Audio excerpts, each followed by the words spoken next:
African producer. Iggy boy, Imani. Charles is C on the beat. Timu,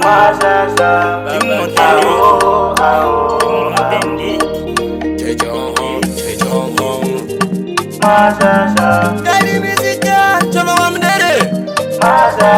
Dar salamai halali. Sino se pide que Kondai ndisa tundalita. Owari kumusoro wano tashfambe. Chineta tivale diki. Kirambe chishivula hombe. Kune manenge wachiti hapa. Hadi usingira wazima. Mamwe wanona matakuna mwari tafadhali. Wote mwari musiki ngasa mire makitari. Nemi handiriva ndo dada nemi Shitoriko Kuti memuri Simpare gowe Ili mumvura ili mureki Terera ilirikiriki Nakakona kuimba ngoma Wanu hawa Haiwa Niho Wasikiri wangu Bane wanu wandinoda kuna matira Mwari mundigomborere nabo muwagomborerewo Wanu hawa nigo watsigiri wangu Wanondishuira upenyu unokunda wawo Bandiri wanaona ushasha asi iwo ndiwo mashasha Bandiri wanaona ushasha asi waturiwo mashasha Bandiri wanaona ushasha asi ndiwo mashasha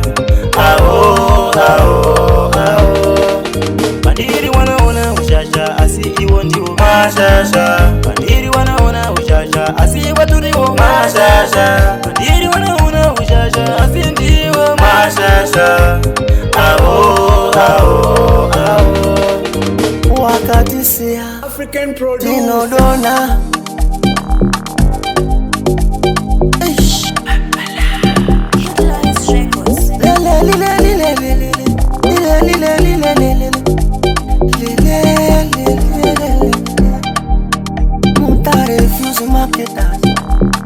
Sista Memo Mazita Dinatino Boss Vini na Shomo Boss Yedi Mama Irubu Yeah Bandiri wanaona ushasha asi iwo ndiwo mashasha Bandiri wanaona ushasha asi waturiwo mashasha Bandiri wanaona ushasha asi ndiwo mashasha Bandiri wanaona ushasha asi iwo ndiwo mashasha Bandiri wanaona ushasha asi waturiwo mashasha Bandiri wanaona ushasha asi ndiwo mashasha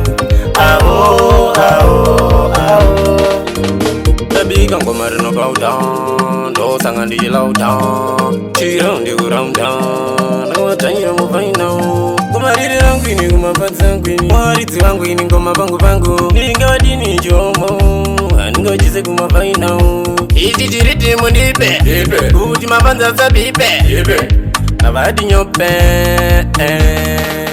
Bandiri wanaona ushasha asi iwo ndiwo mashasha Bandiri wanaona ushasha asi waturiwo mashasha Bandiri wanaona ushasha asi ndiwo mashasha Bandiri wanaona ushasha asi iwo ndiwo mashasha Bandiri wanaona ushasha asi waturiwo mashasha Bandiri wanaona ushasha asi ndiwo mashasha